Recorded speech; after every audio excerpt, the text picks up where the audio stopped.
ಅಲ್ಲೇ ದೇವಸ್ಥಾನ ಹತ್ರ ಹಿಂಗೆ ಫೋನಲ್ಲೆಲ್ಲ ನೋಡ್ತಾ ಇದ್ರು. ಏನ್ ಸ್ವಾಮಿ ಏನ್ ನೋಡ್ತಾ ಇರೋದು ಒಂದೇ ಸ್ವಾಮಿಯರ್ನ.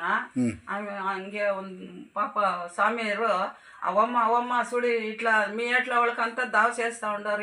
ఈడే పక్కలనే మనూరు పక్కలనే స్వామి అవమ్మ పోయిడాడికి సీదా ఈడంతా కష్టం పడి ఉండొద్దు నువ్వు పోಮ್ಮ ಅಂತ ಹೇಳಿದ್ರು ಸ್ವಾಮಿ. ನೆನ್ನೆ ಸೀದಾ ಒಬ್ಬಳೇ ಬಂದ್ಬಿಟ್ಟೆ ಇಲ್ಲಿ ನಡ್ಕೊಂಡೆ ಬಂದು ಅಮ್ಮನ ಕೇಳಿದ್ಕೆ ಅಮ್ಮ ಯಾರನ್ನ ಬಂದು ನಿನ್ನ ಕಡೆಯಿಂದ ಬಂದು ಸೇರಿಸ್ಬೇಕಮ್ಮ ಅಂದರು.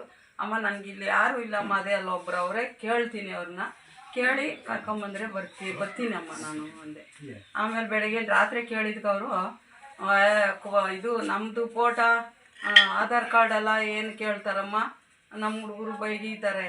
ಸರಿ ಬಿಡಿ ಅಮ್ಮ ಬೇಡ ಬಿಡಿ ಬರಬೇಡಿ ನಾನೇ ಹೋಯ್ತೀನಿ ಅಂದ್ಬಿಟ್ಟು ಸೀದಾ ಬಟ್ಟೆ ಎತ್ಕೊಂಡು ಬಂದ್ಬಿಟ್ಟೆ. ಬ್ಯಾಂಗ್ಳೂರಲ್ಲಿ ಎಲ್ಲಿದ್ದೀರಾ? ಬೆಂಗಳೂರಲ್ದು ಇದು ಕೆಂಗೇರಿ ಉಪನಗರ ಒಳಗೆ ಕೆಂಗೇರಿ ಒಳಗೆ ಇದ್ದು ಅಲ್ಲಿ ಎಲ್ಲ ಮನೆ ಎಲ್ಲ ಇತ್ತು. ಮಕ್ಕಳು ಇದಾರಮ್ಮ? ಗಂಡು ಮಕ್ಳಿಲ್ಲ ಸ್ವಾಮಿ, ಹೆಣ್ಣು ಮಗು ಐತೆ. ಅವ್ರು ಏನು ಮಾಡ್ತಾರಮ್ಮ? ಅದು ಹುಡುಗಿ ಮನೆ ಕೆಲಸ ಮಾಡ್ಕೊಂಡು ಅವ ಗಂಡನೂ ಇಲ್ಲ, ಅವ್ರ ಗಂಡನೂ ಸತ್ತೋಗೈತೆ. ಇಲ್ಲಿ ನಿಮ್ಗೆ ಹೆಂಗಿದಮ್ಮ? ಇಲ್ಲಿ ಚೆನ್ನೈಯಿಂದಾನೇ ನನಗೆ ಸಂತೋಷ ಆಗೋಯ್ತು ಸ್ವಾಮಿ. ಸಂತೋಷ ಆಯ್ತಿದ್ದೇನೆ. ಬೆಳಗ್ಗೆ ದೇವಸ್ಥಾನ ಪೂಜೆ ಸ್ನಾನ ಮಾಡ್ಕೊಂಡು ಆ ಸ್ವಾಮಿನ ನೆನೆಸ್ಕೊಂಡು ಸೀದಾ ಬರ್ತಾ ಇದ್ದೆ ನಡ್ಕೊಂಡೆ ಸ್ವಾಮಿ. ಒಂದು ಆಟ ಬಂದರು ನನ್ನ ಹತ್ರನೇ, ನೀವು ಅಜ್ಜಿ ಎಲ್ಲೋ ಹೋಗ್ಬೇಕು ಅಂದರು. ಅಲ್ಲಿ ರೋಡಲ್ಲಿ ಹಿಂಗೆ ಪಿಚ್ಚಿನಹಳ್ಳಿ ಅಂತ ಅಲ್ಲಿ ದೇವಸ್ಥಾನ ಹತ್ರ, ಆಂಜನೇಯನ ದೇವಸ್ಥಾನ ಹತ್ರ ಇಳಿಸ್ಬಿಡಿಯಪ್ಪ ಅಂದೆ. ಅಬ್ಬಮ್ಮ ಕೂತ್ಕೋ ಅಜ್ಜಿ ಕುಂತ್ಕೊಂಬಂದು ಸೀದಾ ಬಂದು ಅಪ್ಪ ಇನ್ನೊಂದು ಸ್ವಲ್ಪ ಮುಂದೆ ಬ್ಯಾಗ್ ಐತೆ ಏನು ಕೇಳಿದೆ. ಅಮ್ಮ ಎಲ್ಲಿ ಹೋಗ್ಬೇಕು ಹೇಳು, ನಾನು ಕರ್ಕೊಂಡು ಅಲ್ಲೇ ಬಿಡ್ತೀನಿ ಅಂದರು. ಸೀದಾ ತಂದು ಇಲ್ಲೇ ಬಿಟ್ಟು ಹೋದ್ರು ಅವರು. ಅಮ್ಮ ಹತ್ರ ಬಂದೆ. ಅಮ್ಮ ಯಾಕಮ್ಮ ಕರ್ಕೊಂಬಂದಿಲ್ಲ ಅವ್ರನ್ನ ಅಂದರು.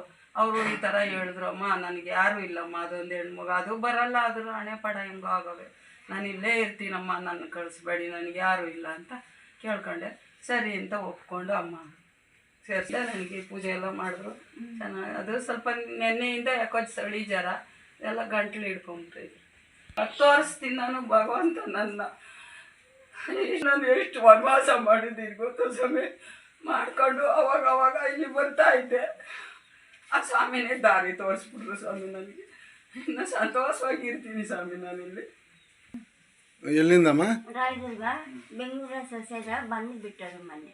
ಎಲ್ಲಿ ಮನೆ? ಬೆಂಗಳೂರಲ್ಲಿ ರಾಯದುರ್ಗನ ಇದೆ ಅಕ್ಕಡಿಗೆ ಮ್ಯಾಗೆ ದೇವಸ್ಥಾನ ಐತೆ ನೋಡು ಅಕ್ಕಡಿಗೆ. ಮಕ್ಕಳು ಯಾರಿಲ್ಲ? ನಿಮಗೂ ಯಾರಿಲ್ಲ? ಯಾರಿಲ್ಲ. ಇಲ್ಲಿ ಇದು ಚೆನ್ನಾಗಿದೆಯಾ ನಿಮಗೆ? ಈ ಎಡ ಚೆನ್ನಾಗಿದೆಯಾ? ಚೆನ್ನಾಗಿ ನೋಡ್ಕೊಳ್ತಾರಲ್ಲ? ಹಾಯ್ ಫ್ರೆಂಡ್ಸ್, అందరికీ ನಮಸ್ತೆ, ಎಲ್ಲರಿಗೂ ನಮಸ್ತೆ ಫ್ರೆಂಡ್ಸ್. ಈ ವಿಡಿಯೋ ಏನು ಅಂತ ಹೇಳಿದ್ರೆ, ನಾವು ಇವತ್ತು ರುದ್ರಾಕ್ಷಮ ಅಂದರೆ ಓಪನ್ ಮಾಡಿದ ಇದು ಓಲ್ಡ್ ಏಜ್ ಹೋಮ್ ಓಪನ್ ಮಾಡ್ತಾ ಇದ್ದೀವಿ. ಅದು ಜನ್ಜೀವನ್ ಮುಖಾಂತರ, ಅಂದರೆ ಜನ್ಜೀವನ್ ರುದ್ರಾಕ್ಷಮ ಅಂತ NGO ಮುಖಾಂತರ ಮಾಡ್ತಾ ಇದ್ದೀವಿ. ನಮ್ಮದು NGO 20 ಇಯರ್ಸಿಂದ ಇದೆ. ನಾವು 20 ಇಯರ್ಸಿಂದ ಕೂಡ ಚಿಕ್ಕ ಸರ್ವಿಸ್ ಮಾಡ್ತಾ ಇದ್ವಿ. ಈಗ ದೊಡ್ಡದಾಗಿ ಮಾಡಬೇಕು ಅಂತ ಹೇಳಿದ್ವಿ, ಫ್ರೀ ಓಲ್ಡ್ ಏಜು ಮಾಡಿದ್ದೀವಿ. ಅದ್ರ ಬಗ್ಗೆ ಇವತ್ತು ಓಪನ್ ಇದೆ, ಅದಕ್ಕೋಸ್ಕರ ಈ ವಿಡಿಯೋ ಮಾಡ್ತಾ ಇದ್ದೀವಿ. ಆ ಸರ್ವಿಸ್ ಯಾಕೆ ಮಾಡ್ತಾ ಇದ್ದೀವಿ ಅಂದರೆ, ನಮ್ಮ ದೇವರು ಅಷ್ಟು ವಿಷಯ ಚೆನ್ನಾಗಿಟ್ಟಿದ್ದಾರೆ, ಆದರೆ ನಮ್ಮ ಕೈಲಾಗಿ ನಾವು ಮಾಡಬೇಕು ಅನ್ನೋ ಉದ್ದೇಶದಿಂದ ಈ ಓಲ್ಡ್ ಏಜ್ ಹೋಮ್ನ ನಡೆಸಬೇಕು ಅಂತ ಸ್ಟಾರ್ಟ್ ಮಾಡಿದ್ದೀವಿ ಫ್ರೆಂಡ್ಸ್. ಬಂದುಬಿಟ್ಟು ನನ್ನ ಹೆಸರು ಮಾಲತಿ ರಾಧಾಕೃಷ್ಣ ಅಂತ. ನಾನು 2 ಟೈಮ್ ಗ್ರಾಮ ಪಂಚಾಯತಿ ಮೆಂಬರು. ಈಗ ಯಾದವ್ ಸಂಘದ ಡಿಸ್ಟ್ರಿಕ್ಟ್ ವೈಸ್ ಪ್ರೆಸಿಡೆಂಟ್ ಆಗಿ ಕೆಲಸ ಮಾಡ್ತಾ ಇದ್ದೀನಿ. ಮತ್ತು NRL ಪ್ರೆಸಿಡೆಂಟ್ ಆಗಿ ಕೆಲಸ ಮಾಡ್ತಾ ಇದ್ದೀನಿ. ನನಗೆ ಸರ್ವಿಸ್ ಮಾಡಬೇಕಂದ್ರೆ ತುಂಬ ಇಷ್ಟ ಇದೆ ಫ್ರೆಂಡ್ಸ್, ಫಸ್ಟಿಂದನೂ ಇಷ್ಟ ಇದೆ ಅದು. ಆದ್ದರಿಂದ ಈ ಸರ್ವಿಸ್ ಮಾಡಬೇಕು ಅಂತ ಮಾಡ್ತಾ ಇದ್ದೀವಿ. ಎಲ್ಲಿ, ಯಾವ ಏರಿಯಾದಲ್ಲಿ ನೀವು ಮಾಡ್ತಾ ಇದ್ದೀರಾ? ಪಿಚ್ಚಹಳ್ಳಿ ಸರ್, ಅದು ಕೋಟಿಲಿಂಗೇಶ್ವರ ಪಕ್ಕದಲ್ಲಿ 1 ಕಿಲೋಮೀಟರ್ ಇರುತ್ತೆ ಪಿಚ್ಚಹಳ್ಳಿ, ಅಂದರೆ KGF ತಾಲೂಕು ಬರುತ್ತೆ ಇದು. ಪಿಚ್ಚಹಳ್ಳಿಯಲ್ಲೇ ನಮ್ಮ ಮನೆ ಪಕ್ಕದಲ್ಲೇ ದೊಡ್ಡದಾಗಿ ಹಾಲ್ ಇದೆ ನಮ್ಮದು, ಅದರಲ್ಲಿ ಸ್ಟಾರ್ಟ್ ಮಾಡಿದ್ದೀವಿ. ಮತ್ತು ಅಲ್ಲಿಂದ ನಮ್ಮ ಲ್ಯಾಂಡ್ಗೆ ತೊಗೊಂಡು ಹೋಗಬೇಕು, ಇನ್ನೊಂದು ಸ್ವಲ್ಪ ದೊಡ್ಡದಾಗಿ ಮಾಡಬೇಕು ಅಂತ ಐಡಿಯಾ ಇದೆ. ಈಗ ಸದ್ಯಕ್ಕೆ ನಮ್ಮ ಪಕ್ಕದಲ್ಲೇ ಇದೆ ಅಂತ, ಮನೆ ಹತ್ರ ಚೆನ್ನಾಗಿರುತ್ತೆ ಅಂತ ಇಲ್ಲಿ ಮನೆ ಹತ್ರ ಮಾಡ್ತಾ ಇದ್ದೀವಿ. ಎಷ್ಟು ಜನಕ್ಕೆ ನೀವು? ಈಗ 13 ಜನಕ್ಕೆ ನಾವು ಮಾಡ್ತಾ ಇದ್ದೀವಿ ಸರ್. 13 ಜನಕ್ಕೆ ಫ್ರೀ ಓಲ್ಡೇಜು ಮಾಡಿದ್ದೀವಿ. ಪೇಯಿಂಗ್ ಅವರ್ಸು ಒಂದು 8 ಜನಕ್ಕೆ ಮಾಡಿದ್ದೀವಿ. ಅವರ ರಿಟೈರ್ಡ್ ಇರೋರು ಅವ್ರು ಮಾಡ್ಬೋದು. 13 ಜನಕ್ಕೆ ನಿರಾಧಾರಿಗಳು ಇರ್ತಾರಲ್ವ, ಅಂದರೆ ಅವ್ರಿಗೆ ಯಾರು ಇಲ್ಲದೆ ಇರೋದು, ಹೆಲ್ತ್ಗೆ ಮತ್ತು ಅವ್ರಿಗೆ ಫುಡ್ಗೆ ಬಟ್ಟೆಗೆ ಎಲ್ಲದಕ್ಕೂ ತುಂಬ ತೊಂದರೆ ಆಗ್ತಾ ಇರುತ್ತಲ್ವ, ಅಂಥವ್ರಿಗೆ ನಾವು 13 ಜನಕ್ಕೆ ಬೆಡ್ ಕೊಟ್ಟಿದ್ದೀವಿ ಈಗ.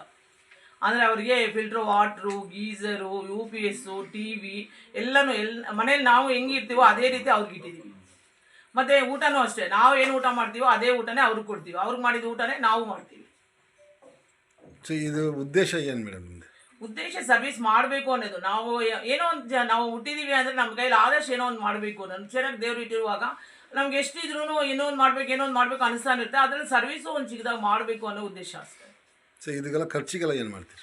ಖರ್ಚಿಗೆ ನಾವು already government finance licence holder. ನಮ್ಮ ಯಜಮಾನರು BMLA ಕೆಲಸ ಮಾಡ್ತಾ ಇದ್ರು. ನಮ್ಮ ಫಾದರ್ ಕೂಡ ಚೆನ್ನಾಗಿರೋರು. ಫಸ್ಟಿಂದ ಫೈನಾನ್ಸ್ ನಡೆಸ್ತಾ ಇದ್ದೀವಿ, ನಾವು ಫೈನಾನ್ಸಲ್ಲೇ ಇದ್ದೀವಿ. ಒಂದು ಸ್ವಲ್ಪ ನಮ್ಮ ಫೈನಾನ್ಸ್ ಎಲ್ಲ ಬರುತ್ತೆ. ಮತ್ತು ಈಗ ಪಬ್ಲಿಕ್ ಆಗಿ ಡೋನರ್ಸು ಯಾರಾದರೂ ನಾವಾಗಿ ಕೇಳೋದಿಲ್ಲ, ಏನಾದರೂ ಮಾಡಿ ಅಂತ ಹೇಳ್ಬಿಟ್ಟು. ಡೋನರ್ಸ್ ಯಾರಾದರೂ ಅವರಾಗಿ ಅವ್ರು ಬಂದು ಹೆಲ್ಪ್ ಮಾಡಿದರೆ ಮಾಡ್ಬೋದು. ಗೌರ್ಮೆಂಟಿಗೂ ಫಂಡ್ಸ್ಗೆ ಅಪ್ಲೈ ಮಾಡ್ತೀವಿ. ಗೌರ್ಮೆಂಟಿಂದ ಏನಾದರೂ ಬಂದರೂ ಬರ್ಬೋದು. ಯಾವುದು ಬಂದಿಲ್ಲ ಅಂದರೆ ನಮಗೆ ಮಾಡೋ ಶಕ್ತಿ ಇದೆ, ಅಷ್ಟು ಮಾಡ್ತೀವಿ. ಇಲ್ಲಿ ಸೇರ್ಬೇಕಂದ್ರೆ ನಿಮ್ದು ಏನೇನೆಲ್ಲ ಇದು ಇಲ್ಲಿ ಸೇರ್ಬೇಕು ಅಂದ್ರೆ ಯಾರೋ ಒಬ್ರು ಬಂದು ನಾವು ಅನಾಥರು ಅಂತ ಹೇಳಿದ್ರೆ ನಾವು ಸೇರಿಸ್ಕೊಳಕ್ ಆಗೋದಿಲ್ಲ. ಅದಕ್ಕೆ ತುಂಬಾ ಕಂಡೀಷನ್ಸ್ ಇದೆ. ಇದಕ್ಕೆ ಲೈಸೆನ್ಸ್ ಎಲ್ಲ ಇದೆ. ನಾವು DRI ಹತ್ರ ಲೈಸೆನ್ಸ್ ತಗೊಂಡಿರ್ತೀವಿ NGO ಮುಖಾಂತರ. ಅದಕ್ಕೆ ಲೈಸೆನ್ಸ್ ಅಂದ್ರೆ ಅವ್ರ ಆಧಾರ್ ಕಾರ್ಡ್ ಇರಬೇಕು. ಅವ್ರು ಬಂದು ಸೇರಿಸೋರು ಬಂದು ಹೇಳಬೇಕು, ವಿಟ್ನೆಸ್ಸು ಇವ್ರಿಗೆ ನಿಜವಾಗಿ ಯಾರೂ ಇಲ್ಲ. ಕೆಲವರೆಲ್ಲ ಚೆನ್ನಾಗಿರೋರೇ ಬಂದು ನಾವೆಲ್ಲ ನೀಟಾಗಿ ಮನೆಯಲ್ಲಿ ಹೆಂಗಿಟ್ಟಿದ್ದೀವಿ ಹಂಗೆ ಇಟ್ಟಿದ್ದೀವಿ. ಆ ವಿಡಿಯೋ ತೋರುತ್ತೆ ನಿಮಗೆ. ಆ ರೀತಿ ಇರೋಕೆಂದರೆ ಅವ್ರು ಚೆನ್ನಾಗಿ ಕೂತ್ಕೊಂಡು ತಿನ್ಕೊಂಡು ಇರ್ಬೋದು ಅಂತ ಚೆನ್ನಾಗಿರೋರು ಕೂಡ ಬಂದುಬಿಡ್ತಾರೆ. ಅದನ್ನ ಅಂಥವ್ರನ್ನ ಸೇರಿಸ್ಕೊಳಕ್ಕೆ ಆಗೋದಿಲ್ಲ. ಅವ್ರ ಜೊತೆಯಲ್ಲಿ ಯಾರೋ ಬಂದು ಇವ್ರಿಗೆ ನಿಜವಾಗಿ ಮಕ್ಕಳು ನೋಡ್ತಾ ಇಲ್ಲ ಮಕ್ಕಳು ಇಲ್ಲ, ಇವ್ರಿಗೆ ಯಾರೂ ಇಲ್ಲ ಅಂತ ಹೇಳ್ಬಿಟ್ಟು ಹೇಳಿದ್ರೆ ಅವರ ಆಧಾರ್ ಕಾರ್ಡು ಫೋಟೋ ಕೊಡಬೇಕು. ಬಂದು ಸೇರಿಸೋರು ವಿಟ್ನೆಸ್ ಕೂಡ. ಮತ್ತು ಇವರು ಆಧಾರ್ ಕಾರ್ಡ್ ಫೋಟೋ ಕೊಡಬೇಕು. ಇವ್ರು ಇಲ್ಲ ಅಂತ ಹೇಳಿದ್ರು ಬಂದು ಸೇರಿಸೋರ್ದಾದ್ರೂ ಆಧಾರ್ ಕಾರ್ಡ್ ಫೋಟೋ ಕೊಡಲೇಬೇಕು. ಅವ್ರಿಗೆ ಲೈಫ್ ಟೈಮ್ ನೀವು ಇಲ್ಲಿ ಹೌದು, ಲೈಫ್ ಟೈಮ್ ನಾವು ನೋಡ್ಕೋತೀವಿ. ಇಲ್ಲಿ ಬಂದ ಮೇಲೆ ಕಂಪ್ಲೀಟ್ ಅವರಿಗೆ ಹಾಸ್ಪಿಟಲಿಂದ ಹಿಡಿದು, ಫುಡ್ಡಿಂದ ಹಿಡಿದು, ಬೆಡ್ಡಿಂದ ಹಿಡಿದು, ಶೆಲ್ಟರಿಂದ ಹಿಡಿದು ಎಲ್ಲನೂ ಟೋಟಲ್ ಆಗಿ ನೋಡ್ಕೋತೀವಿ. ಅದು ನಮ್ಮದು ಚಾನೆಲ್ ಇದೆ, ಮಾಲತೀಸ್ ಮಿನಿ ವರ್ಲ್ಡ್ ಅಂತ ನಮ್ಮದು ಒಂದು ಚಾನೆಲ್ ಇದೆ. ಮತ್ತು ಮಾಲತಿ ಫ್ರೀ ಓಲ್ಡೇಜು ಮತ್ತು ಇದು ಯೂಟ್ಯೂಬು ಇಂಪ್ರೂವ್ ಮಾಡಬೇಕು ಅಂತಲೂ ಮಾಡ್ತಾ ಇದ್ದೀವಿ. ಯೂಟ್ಯೂಬಿಂದ ಇನ್ಕಮ್ ಬಂದರೂ ನಮಗೆ ಸರ್ವಿಸ್ಗೆ ತುಂಬ ಯೂಸ್ ಆಗುತ್ತೆ. ಆದಷ್ಟು ಫ್ರೆಂಡ್ಸ್ ನಮ್ಮ 2 ಚಾನಲನ್ನು ಸಬ್ಸ್ಕ್ರೈಬ್ ಮಾಡ್ಕೊಳ್ಳಿ.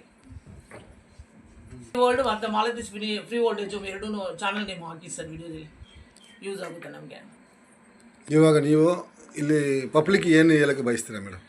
ಯಾರಾದರೂ ಇರೋದೇ ತುಂಬ ನಿರಾಧಾರಿತರು ಇದ್ದರೆ ಅವ್ರನ್ನ ಕರ್ಕೊಂಡು ಬನ್ನಿ. ಮತ್ತು ಎಲ್ಲರೂ ಒಂದು ಸ್ವಲ್ಪ ಯಾರ ಕೈಯಲ್ಲಿ ಚೆನ್ನಾಗಿಟ್ಟಿರೋ ದೇವರು ಅಂಥವ್ರು ಒಂದು ಸ್ವಲ್ಪ ಹೆಲ್ಪ್ ಮಾಡೋಕ್ಕೆ ಇದು ಮಾಡಬೇಕು, ಸರ್ವಿಸ್ ಮಾಡೋಕ್ಕೆ ಒಂದು ಮನಸ್ಸು ತತ್ವ ಬರಬೇಕು ಎಲ್ಲರಿಗೂ. ನಮಗೆ ಅಂತ ಇಲ್ಲ, ಈ ಥರ ತುಂಬ ಜನ ಇದ್ದಾರೆ, ಅಂಥವ್ರಿಗೆಲ್ಲ ಮಾಡಬೇಕು ಅನ್ನೋದಷ್ಟೇ. ಇಲ್ಲಿ ಬರಬೇಕಂದ್ರೆ ಅವ್ರಿಗೇನು ಲ್ಯಾಂಡ್ ಮಾರ್ಕ್ ಏನು ಹೇಳ್ತಾರೆ ಇಲ್ಲಿ ಊರಿಗೆ ಬರಬೇಕು? ಊರಿಗೆ ಬರಬೇಕಾದ್ರೆ ಇದು ಪಿಚ್ಚಳ್ಳಿ ಗ್ರಾಮದಲ್ಲಿ ಚಾಮುಂಡೇಶ್ವರಿ ದೇವಸ್ಥಾನ ತುಂಬ ಗ್ರ್ಯಾಂಡ್ ದೇವಸ್ಥಾನ, ಫೇಮಸ್ ದೇವಸ್ಥಾನ. ಪಿಚ್ಚಳ್ಳಿ ದೇವಸ್ಥಾನದ ಹತ್ರ ಬಂದು ಯಾರಾದರೂ ಕೇಳ್ಬೋದು. ಮಾಲತಿ ರಾಧಾಕೃಷ್ಣ ಅವರು ಇಲ್ಲ ಫೈನಾನ್ಸ್ ನೋಡ್ತಾರೆ ಅವರು, ಇಲ್ಲ ಈ ಆಶ್ರಮ ನಡೆಸ್ತಾ ಇದ್ದಾರೆ ಅವರು ಅಂತ ಕೇಳಿದ್ರು ಕೂಡ ಯಾರೋ ಒಬ್ರು ಹೇಳ್ತಾರೆ, ಬರ್ಬೋದು. ಇದು ಕೋಟಿಲಿಂಗೇಶ್ವರ ಪಕ್ಕದಲ್ಲಿ 1 ಕಿಲೋಮೀಟರ್ ದೂರದಲ್ಲಿರುತ್ತೆ. KGF ತಾಲೂಕು, ಇದು ಕೋಲಾರ ಡಿಸ್ಟ್ರಿಕ್ಟು KGF ತಾಲೂಕು. ನಮ್ಮೂರಲ್ಲಿ ಸ್ಟಾರ್ಟ್ ಆಗಿರೋದು ನಮಗೆ ಹೆಮ್ಮೆ ಥರ. ಈ ಥರ ಆಲೋಚನೆ ಯಾರಿಗೂ ಬರೋಲ್ಲ. ಅಕ್ಕ ಮಾಡ್ತಾ ಇದ್ದಾರೆ, ಅವ್ರಿಗೆ ಒಳ್ಳೇದಾಗಲಿ. ನಿಮ್ಮ ಪಂಚಾಯತ್ ಕಡೆಯಿಂದ ಅವ್ರಿಗೆ ಏನಾದರೂ ನಾವು ಆದಷ್ಟು ಹೆಲ್ಪ್ ಮಾಡ್ತೀವಿ. ನಾವು ಪಂಚಾಯತಿ ಕಡೆಯಿಂದ ಅಕ್ಕ ಏನಾದರೂ ಹೇಳಿದ್ರೆ ನಾವು ಮಾಡಿಕೊಡ್ತೀವಿ. ಮೇಡಮ್ ಅವರು ಈ ಕಾರ್ಯಕ್ರಮ ಮಾಡ್ತಾ ಇರೋದ್ರಿಂದ ಭಾಳ ಅನುಕೂಲ ಆಗುತ್ತೆ. ಕೆಲವರಿಗೆ ಎಷ್ಟೋ ಜನ ಮಕ್ಕಳು ಎಲ್ಲ ಇದ್ದುಕೊಂಡು ಕೂಡ ಬೀದಿ ಪಾಲಾಗಿದ್ದಾರೆ ಹಿರಿಯರು. ಅವರಿಗೆಲ್ಲ ಇಂಥ ಅನಾಥಾಶ್ರಮಗಳು ಭಾಳ ಅನುಕೂಲ ಆಗುತ್ತೆ. ಅವ್ರು ಮಾಡ್ತಾ ಇರೋದ್ರಿಂದ ವೆಲ್ ವಿಶಸ್ ನಮ್ಮದೆಲ್ಲ. ಇವು ನಮ್ಮ ಊರಿನ ಗಣ್ಯರು ಸರ್, ಮುರುಗೇಶ್ ಅಂತ. ನಮ್ಮ ಕೈಲಾದ ಸಹಾಯ ಕೂಡ ನಾವು ಮಾಡೋಕ್ಕೆ ತಯಾರಾಗಿದ್ದೀವಿ. ಎಲ್ಲರೂ ಮಾಡೋಕ್ಕಾಗಲ್ಲ ಇಂಥ ಕೆಲಸ. ಮೇಡಮ್ ಅವ್ರು ಮಾಡ್ತಾ ಇದ್ದಾರೆ, ನಮ್ಮ ಸಹಕಾರ 100% ಇರುತ್ತೆ. ಅಂತ ನಾವು ಪಕ್ಕದ ವಿಲೇಜು ಕೃಷ್ಣಮ್ಮನಹಳ್ಳಿ. ಬಹುಶಃ ನಮ್ಮ ಸಿಸ್ಟರ್ ಅವರು ಇವಾಗ ಬಹಳ ವರ್ಷಗಳ ಕನಸು ಅಂತ ನಾನು ಹೇಳ್ಬೋದು. ಸುಮಾರು ಸರಿ ಎಲ್ಲ ರಂಗದಲ್ಲೂ ಅವರು ಇದ್ದಾರೆ. ಮತ್ತು ಅವರಿಗೆ ಸೊಸೈಟಿಗಳಿಂದ ಹಿಡಿದು ಗ್ರಾಮ ಪಂಚಾಯತಿಗಳಿಂದ ಹಿಡಿದು ಎಲ್ಲ ಜನರೂ ಅನುಕೂಲ ಮಾಡುವ ಸಂದರ್ಭಗಳು ಬಂದಿತ್ತು, ಮಾಡಿದ್ದಾರೆ, ಎಲ್ಲರಿಗೂ ಸಹಾಯ ಮಾಡಿದ್ದಾರೆ. ಈ ಓಲ್ಡ್ ಏಜ್ ಹೋಮ್ ಅಂದರೆ ಈ ನಿರಾಶ್ರಿತರಿಗೆ ಒಂದು ಆಶ್ರಯ ಮಾಡ್ತಕ್ಕಂಥದ್ದು ಬಹಳ ಹೆಮ್ಮೆಯ ವಿಷಯ. ಇದೊಂದು ರಾಬರ್ಸಂಪೇಟೆ ಹೋಬಳಿ KGF ತಾಲೂಕಿಗೆ ಫಸ್ಟ್ ಅಂತ ನಾನು ತಿಳ್ಕೊಳ್ತಾ ಇದ್ದೀನಿ. ಈ ಒಂದು ರಾಬರ್ಸಂಪೇಟೆ ಹೋಬಳಿಯಲ್ಲಿ ಪಿಚ್ಚಳ್ಳಿಯಲ್ಲಿ ನಮ್ಮ ಸಿಸ್ಟರು ಮಾಲತಿ ರಾಧಾಕೃಷ್ಣ ಅವರು ಪ್ರಾರಂಭ ಮಾಡಿರೋದು ತುಂಬ ಸಂತೋಷವಾಗ್ತದೆ.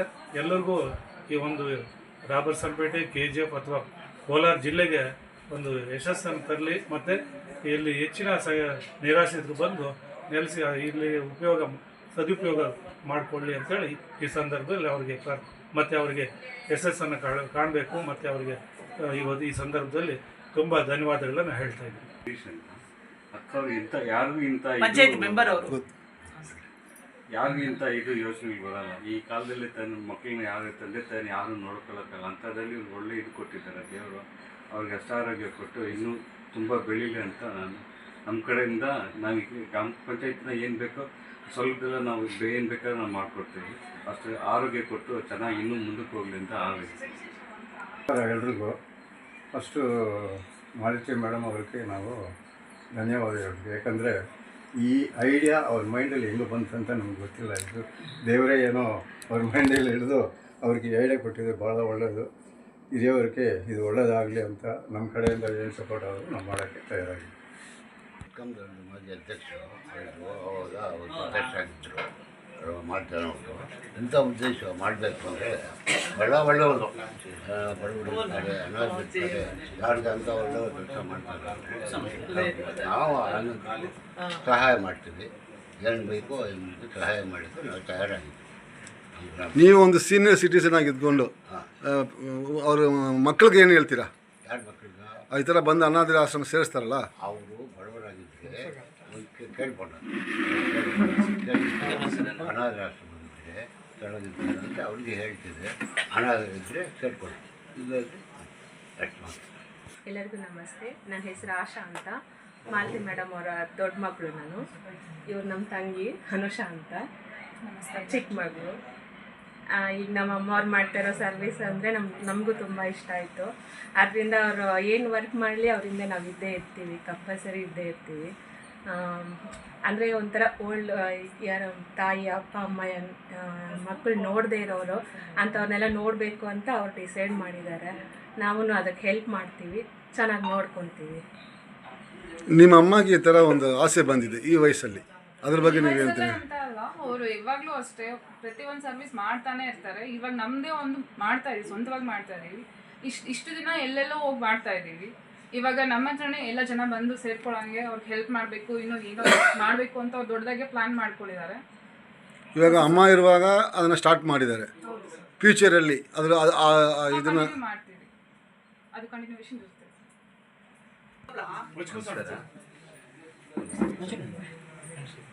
ನನ್ನ ಹೆಸರು ಪ್ರಸನ್ನ ಕುಮಾರ್ ಅಂತ. ಈ ಥರ ಅಕ್ಕ ಅವ್ರು ಮಾಡ್ತಾ ಇರೋದು ತುಂಬ ಒಳ್ಳೆಯ ಕೆಲಸ. ಅದಕ್ಕೆ ನಮ್ಮ ಸಹಕಾರನೂ ಇರ್ತದೆ. ಅವ್ರಿಗೆ ಏನೇ ರೀತಿ ಮಾಡೋಕ್ಕೆ ನಾವು ಸಪೋರ್ಟ್ ಮಾಡ್ತೀವಿ. ಪಂಚಾಯತ್ ಮುಖಾಂತರ ಏನು ಇರ್ತಿದ್ರೆ ಅಕ್ಕಾಗ ಆಲ್ರೆಡಿ ಮಾಡ್ತಾ ಇದ್ದೀವಿ. ಮತ್ತು ಆ ಪ್ರೆಸಿಡೆಂಟ್, ವೈಸ್ ಪ್ರೆಸಿಡೆಂಟ್ ಮತ್ತು ಮೆಂಬರ್ಸ್ ಎಲ್ಲ ಸೇರಿ ನಾವೆಲ್ಲ ಅಕ್ಕಾಗೆ ಎವ್ರಿ ಟೈಮು ಸಪೋರ್ಟ್ ಮಾಡ್ತೀವಿ ನಾವು. ಸರ್, ನಿಮ್ಮೂರಲ್ಲಿ ಇದು ಬಂದಿದೆ, ಇದು ಹೆಂಗಿದೆ ನಿಮಗೆ? ತುಂಬ ಖುಷಿಯಾಗಿದೆ.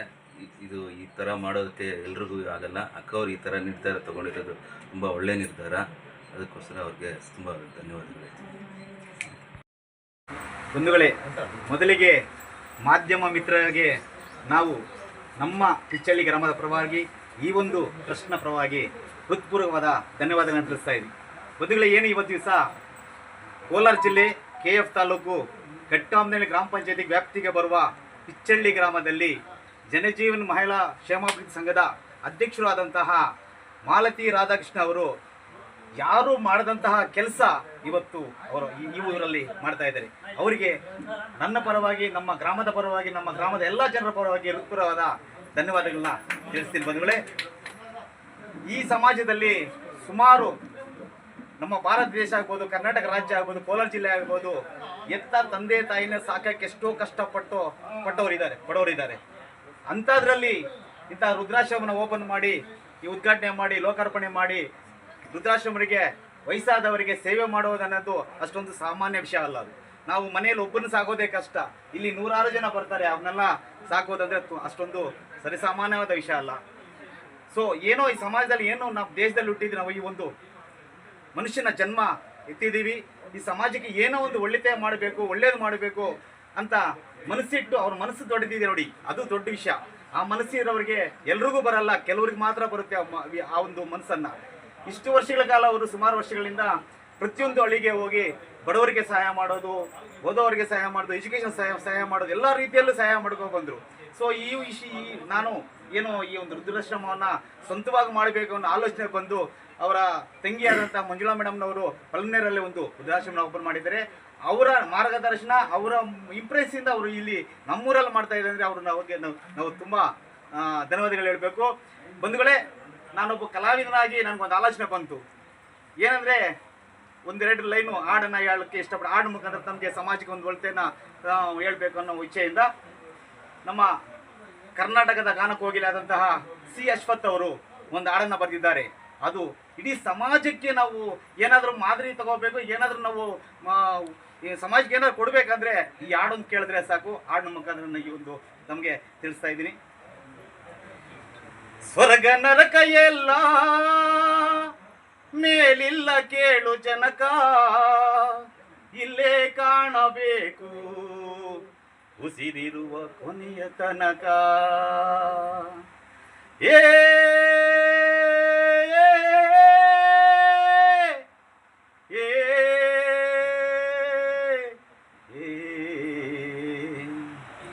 ಒಲಿತು ಮಾಡು ಮನಸ, ನೀ ಇರುದು 3 ದಿವಸ. ಒಲಿತು ಮಾಡು ಮನಸ, ನೀ ಇರುದು 3 ದಿವಸ.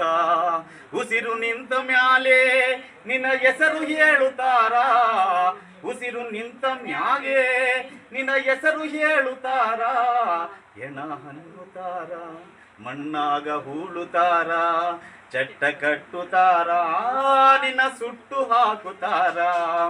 ಒಲಿತು ಮಾಡು ಮನಸ, ನೀ ಇರುದು 3 ದಿವಸ. ಸ್ವರ್ಗ ನರಕ ಎಲ್ಲ ಮೇಲಿಲ್ಲ ಕೇಳು ಜನಕ, ಇಲ್ಲೇ ಕಾಣಬೇಕು ಉಸಿರಿರುವ ಕೊನೆಯ ತನಕ. ನಾನು ನಾನು ಎಂದು ನೀ ಮೆರೆಯಬೇಡ ಮೂಡ, ನಾನು ಎಂಬುದು ಮಣ್ಣು ಮರೆತು ಹೋಗಬೇಡ.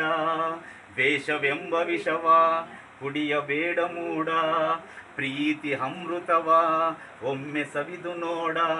ಅದೇ ಸ್ವರ್ಗ ಕೇಳ ಮನುಜನಾಗಿ ಬಾಳ. ಏ ಒಲಿತು ಮಾಡು ಮನಸ, ನೀರುದು 3 ದಿವಸ. ಈ ಒಂದು ಅರ್ಥ, ಈ ಹಾಡನ್ನ ಅರ್ಥ ಮಾಡ್ಕೊಂಡ್ಬಿಟ್ರೆ ಸಮಾಜದಲ್ಲಿ ನಾವು ಏನು ಬೇಕಾದ್ರೂ ಸಾಧನೆ ಮಾಡ್ಬೋದು.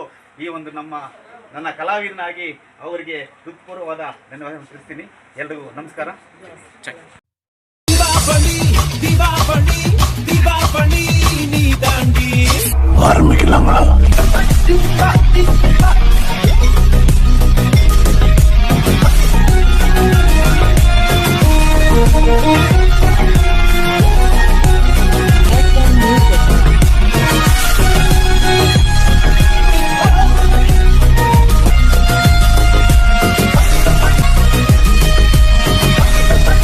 தரம் என்றும் நிரந்தரம், தரம் என்றும் நிரந்தரம், தரம் என்றும் நிரந்தரம்.